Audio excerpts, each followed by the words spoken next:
Alors Sarah, Bonjour. en tant que maman, bonjour, j'étais très touchée par tes interventions en eurythmie à l'école Steiner de ma fille et j'aurais bien aimé partager avec d'autres tout ce que tu as pu m'expliquer sur à quoi ça correspond l'eurythmie, qu'est-ce que c'est et où est-ce que ça amène.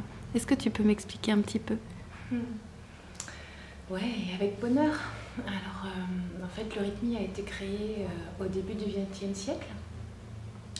Et c'est un art qui est en rapport avec les forces du langage et du son, donc qu'il soit musical ou parlé. C'est un art qui travaille avec cette force sonore, la vibration sonore, et tout ce qu'elle crée, tout ce qu'elle amplifie en nous. Quand on parle, quand on échange, ça crée de l'activité intérieure, ça nous fait bouger, ça nous fait ressentir, ça nous émeut. Et quand on entend un texte, une poésie, une musique, on est touché dans l'âme. Et donc ce sont ces vibrations, cette activité du son qu'on tend à rendre visible à travers tout le corps et dans l'espace, à travers une gestuelle très codifiée, très précise, et qui correspond au mouvement pour le langage, au mouvement que fait le larynx dans la gorge. Le larynx étant la partie la plus mobile du corps humain. C'est comme si on avait un petit bonhomme qui avait la tête en bas et les pattes en l'air. Et à chaque son, ce petit bonhomme prend une attitude très, très différente et très spécifique. Et donc ce sont ces gestes sonores que l'on amplifie à tout l'organisme entier.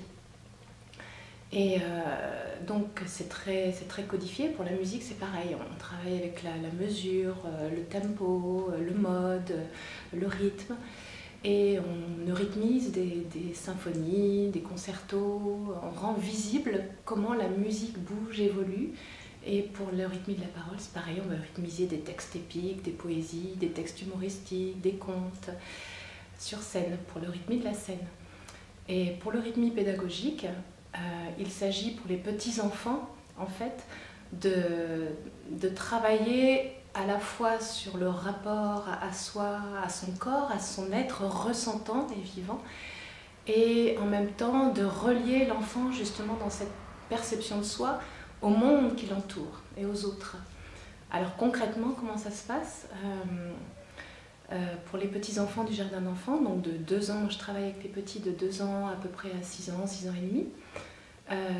La plupart du temps, j'écris mes petites histoires en fonction de la saison, en fonction du moment de l'année. On ne va pas écrire les mêmes choses au printemps, ou en automne, en hiver. Et ces petites histoires, eh ben, on les met en mouvement, d'une manière extrêmement ludique, dans le plaisir et dans toutes les qualités d'imagination.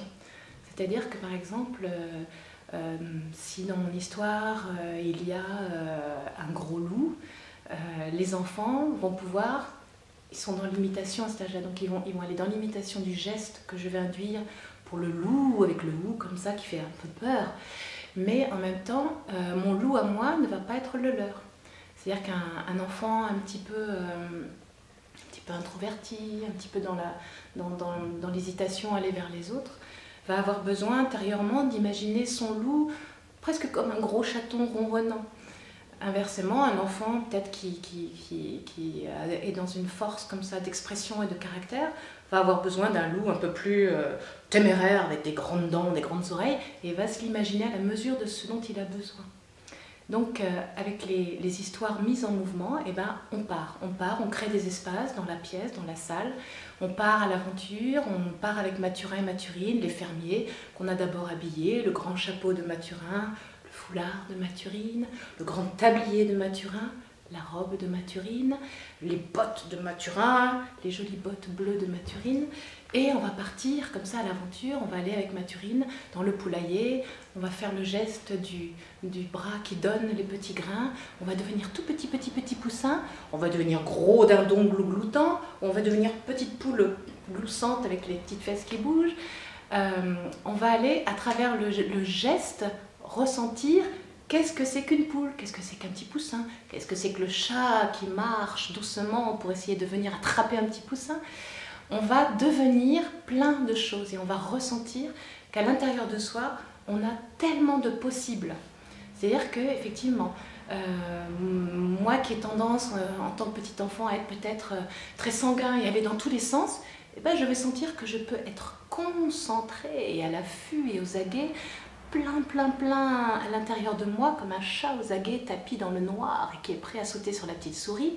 Ou au contraire, eh ben, justement, un petit enfant qui a tendance à être un peu mou, un petit peu flegmatique, dans la lenteur, dans la rondeur, va sentir qu'il peut devenir tigre bondissant dans la jungle ou oiseau léger qui s'envole dans les airs.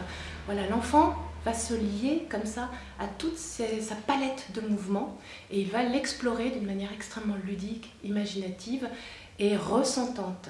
On va vraiment être dans le plaisir de voir que on peut être dans la finesse et la délicatesse d'une petite fourmi qui marche, dans la légèreté de l'hirondelle au printemps dans les airs, dans la force du fermier qui marche et tambourine le sol.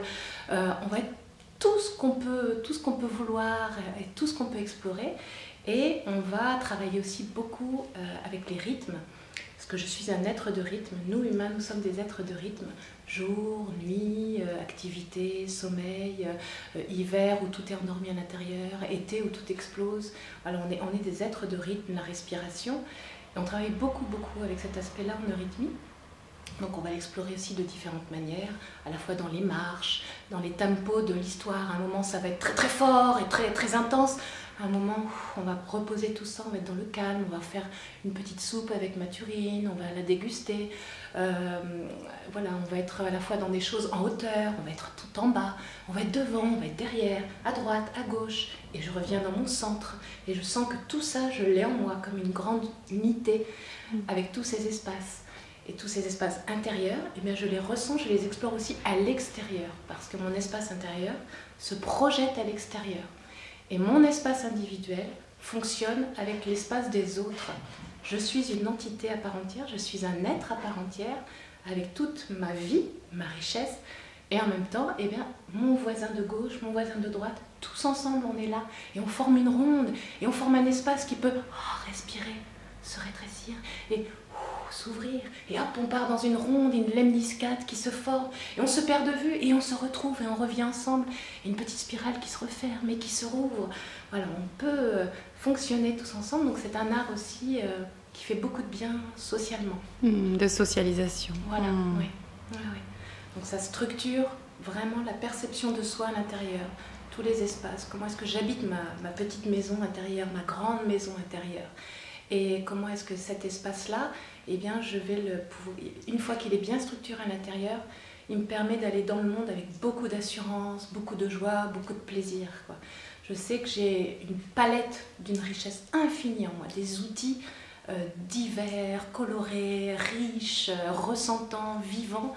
Et ça, c'est infiniment bon et bénéfique.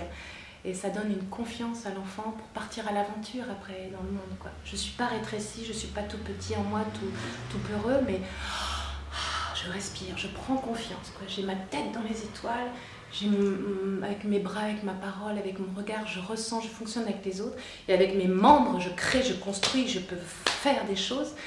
Et ça, c'est vraiment... on s'adresse à la globalité de l'enfant, à toutes ses dimensions. Du coup, tu parles de l'enfant, mais ça s'adresse à toutes les tranches d'âge.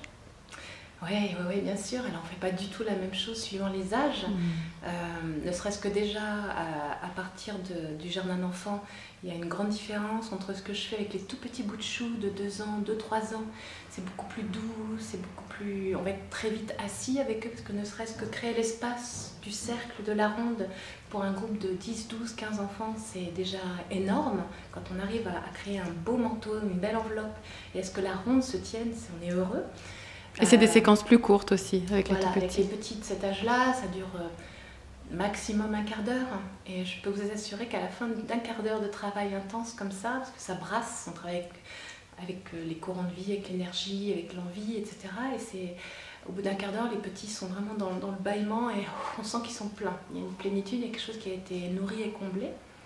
Et donc ils vont être beaucoup assis aussi. Je commence tout juste là, à ce moment de l'année, là aux alentours on arrive sur Pâques. Je commence tout juste maintenant à leur faire un ou deux petits exercices debout avant de s'asseoir. Avec les plus grands, ça va être déjà beaucoup plus dans la structure, dans l'imagination, dans être debout, courir, marcher, s'arrêter, sauter, etc. Vraiment dans des choses où on explore l'espace de la pièce. Et effectivement, ça s'adresse également à des adultes, où là, avec les adultes, on explore encore vraiment d'autres choses, où il y a des métamorphoses de formes, on travaille avec les couleurs, on travaille avec les cannes, on a des outils, des cannes de cuivre pour élaborer encore plus l'espace autour de soi, en soi. On travaille avec les rythmes d'une autre manière, avec des balles en bois, des balles en cuivre, des passages, des formes très très complexes qui se métamorphosent, des projections d'étoiles à 5 branches, à 7 branches, le cercle avec des demi-cercles, avec des passages d'une forme à l'autre. Et bien sûr, on peut pratiquer le rythmie adulte sans l'avoir pratiqué enfant et en tirer des bénéfices. Prendre confiance dans sa place dans le groupe et de ses qualités aussi. Oui, j'en suis... c'est vrai que je me faisais cette réflexion hier soir. J'en suis le témoin, entre guillemets, parce que moi, j'ai pas du tout été à l'école Steiner. Donc, j'ai découvert le rythmie au foyer Michael à 21 ans. Le foyer Michael, c'est un séminaire d'anthroposophie où pendant une année scolaire, des personnes adultes de tous âges peuvent venir étudier l'anthroposophie sous tous ses aspects. Donc, à 21 ans, j'ai découvert le rythmie et j'ai très vite ressenti à quel point ça me nourrissait et à quel point surtout ça me reconnectait avec mes sensations et mes perceptions. Parce qu'avec l'éducation que j'avais reçue, traditionnelle, et aussi c'est de la part qui revenait à mon éducation, à ma famille, j'étais une jeune femme extrêmement coupée de moi-même, beaucoup dans la tête. Et c'est vrai que le rythmie m'a fait ressentir à quel point ma tête pouvait descendre au niveau du cœur et m'aider à me relier à mon ressenti, à mon aventure intérieure, à mes perceptions intérieures. Et ça a été extrêmement bénéfique. Et c'est un art qui fait extrêmement bien en tant qu'adulte parce que c'est aussi...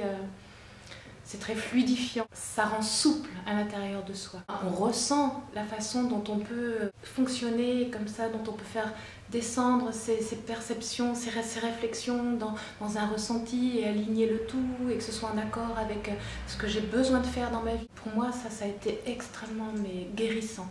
Je te remercie, Sarah. Je t'en prie. Bonne journée. Merci.